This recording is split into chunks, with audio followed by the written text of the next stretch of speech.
வணக்கம்ங்க. இன்னைக்கு நம்ம கண்டங்கத்திரி பொரியல் தான் செய்யறது பார்க்க போறோம். எப்படி செய்யலான்னு பார்க்கலாங்க. நெறைய பேர் வந்து சமைச்சு சாப்பிட்டு இருக்க மாட்டீங்க. இன்னைக்கு எப்படி செய்யலான்னு பார்த்துக்கலாம். கண்டங்கத்திரி வந்து எடுத்து கட் பண்ணி வச்சுருக்கேங்க. இங்க பாருங்க. அதுக்குள்ளே நெறைய விதை இருக்கும். அந்த விதையெல்லாம் எடுத்துட்டு கட் பண்ணி நல்லா ஒரு 3 முறை வாஷ் பண்ணணுங்க. நல்ல ஒரு தண்ணியில் வாஷ் பண்ணிவிட்டு இப்போ 4வது முறை வந்து புளி தண்ணி, மஞ்சத்தூள், உப்பு சேர்த்து ஊற வச்சுருக்கேன். இது நிறைய நேரம் ஊறணும்னு அவசியம் இல்லை.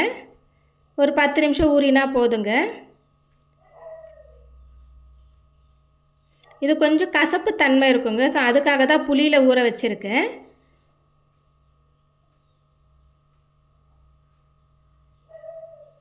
இது கத்திரிக்காய் வகைன்றதுனால கண்டிப்பாக நம்ம புளி சேர்த்து தான் சமைச்சாகணும்.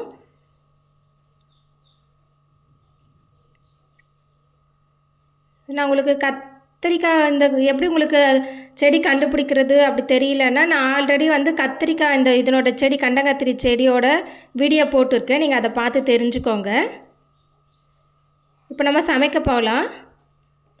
கடாய் காஞ்சதும் எண்ணெய் ஊற்றிக்கலாங்க.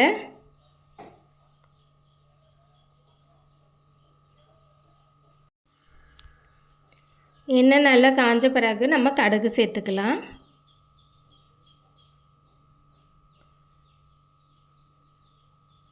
நாங்கள் கடுகுலேயே சீரகம், உளுந்து எல்லாமே சேர்த்து வச்சுருப்போம்.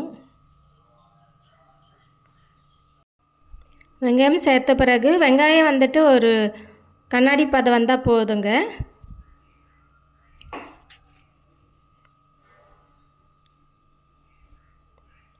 ரொம்ப கோல்டன் ப்ரௌன் கலர் வரணும்னு அவசியம் இல்லை.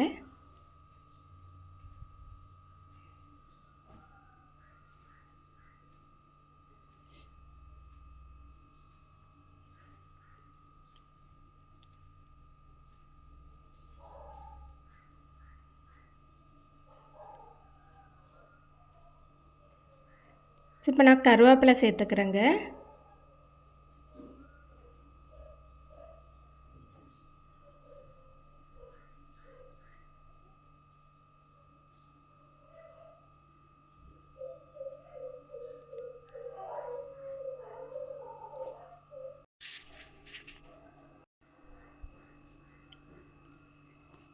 வெங்காயம் கொஞ்சம் நல்லா வதங்கின பிறகு நம்ம இஞ்சி பூண்டு சேர்த்துக்கலாங்க.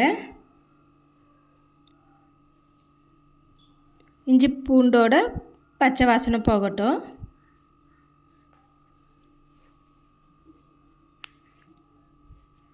இந்த கண்டங்கத்திரி வந்து இப்போ உங்களுக்கு ஆஸ்துமா இருக்குது, இல்லை இருமல் கண்டினியூஸாக இருக்குது, ஒரு 10-15 நாள் ஆகுது போகவே இல்லை அப்படின்னு ஃபீல் பண்ணுறீங்கன்னா கண்டிப்பாக இந்த காய் வாங்கி செஞ்சு சமைச்சு சாப்பிடுங்க. உங்களுக்கு சீக்கிரமாகவே சரியாகிடும். இப்போ தக்காளி சேர்த்துக்கலாங்க. இஞ்சி பூண்டு எல்லாம் நல்லா வதங்கியாச்சு.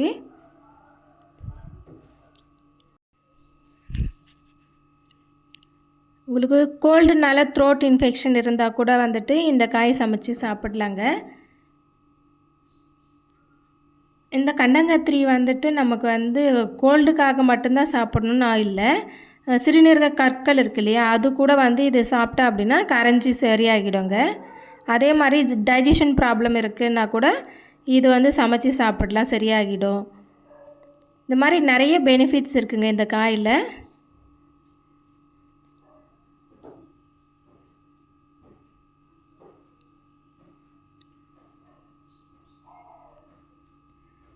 இப்போ நான் காய்க்கு தேவையான கல்லுப்பு சேர்த்துக்கிறேங்க.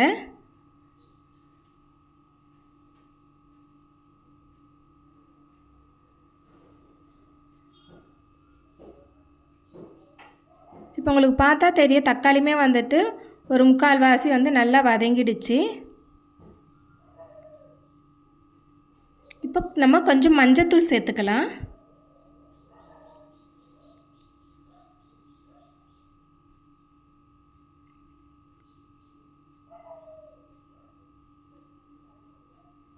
கண்டங்கத்திரி பொறுத்த வரைக்கும் நம்ம வந்து 100% ஆர்கானிக் சொல்கிறோம்ல, அந்த மாதிரி தாங்க. இது வந்து இயற்கையாக தானாக வளருது. இது யாருமே வந்து மருந்து தெளித்து வீட்டில் வளர்க்க முடியாதுங்க. இது வந்து தானாக வளரும். ஸோ அதனால் இதில் கண்டிப்பாக 100% ரிசல்ட் எடுத்துக்கலாங்க. நம்ம இதனோட பெனிஃபிட் தெரிஞ்சு இதை சமைச்சு சாப்பிட்டீங்க அப்படின்னா கண்டிப்பாக 100% உங்களுக்கு ரிசல்ட் கிடைக்கும். எங்களுக்கு அம்மா அடிக்கடிக்கு சமைச்சு தருவாங்க. ஸோ அதனால் நாங்கள் அதை ஃபீல் பண்ணியிருக்கோம். நாங்கள் அதனோட ரிசல்ட் நாங்கள் எடுத்திருக்கோம். ஸோ அதனால தான் நான் உங்களுக்கு சொல்கிறேன். ஸோ இப்போ காய் சேர்த்தாச்சு. ஸோ ஒரு எண்ணெயிலே ஒரு 2-3 நிமிஷம் வதக்கிக்கலாங்க.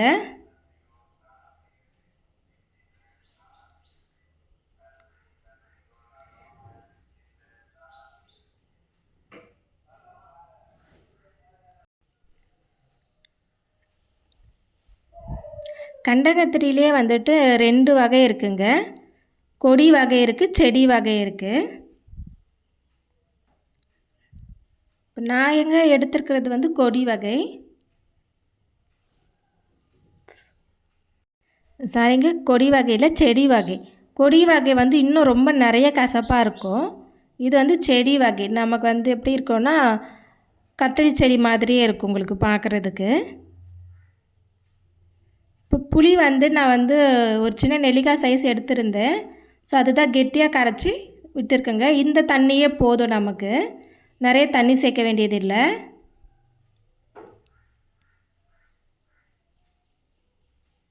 ஸோ கொஞ்சம் நேரம் மூடி வச்சிடலாம்.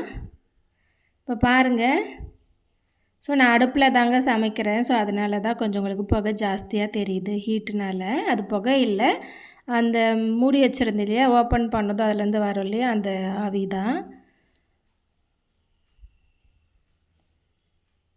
இது பாருங்கள், கொஞ்சம் ட்ரை ஆகிடுச்சு. ஸோ அனல் கம்மி வச்சு கொஞ்சம் நல்லா நல்லா பரட்டி விட்டோம் அப்படின்னா சரியாகிடும். இப்போ பாருங்கள், உங்களுக்கு இது ஒரு 3 நிமிஷம் கழித்து பார்த்தா இந்த மாதிரி இருக்கும்.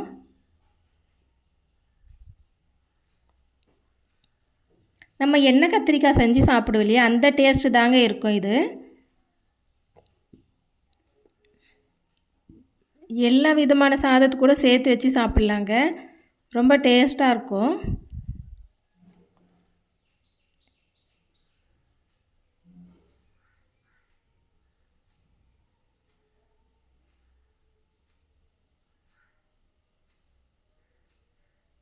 நான் மிளகாத்தூள் போடுறது ஸ்கிப் பண்ணிட்டேன் வீடியோவில். ஸோ அதனால் நீங்கள் போடலன்னு நினச்சிக்காதீங்க, நான் மிளகாத்தூள் போட்டிருக்கேன்.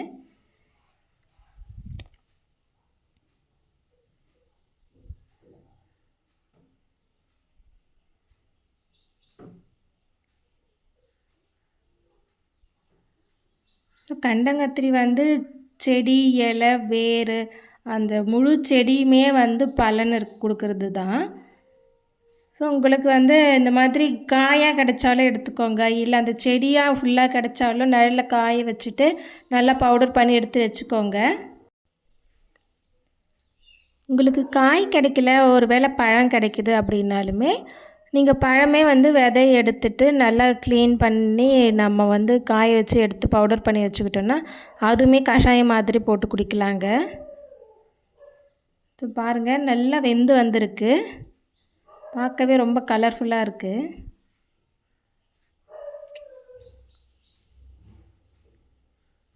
ஸோ இன்னும் 1 நிமிஷம் போல் நம்ம அப்படியே கொஞ்சம் வதக்கி விட்டுக்கலாம்.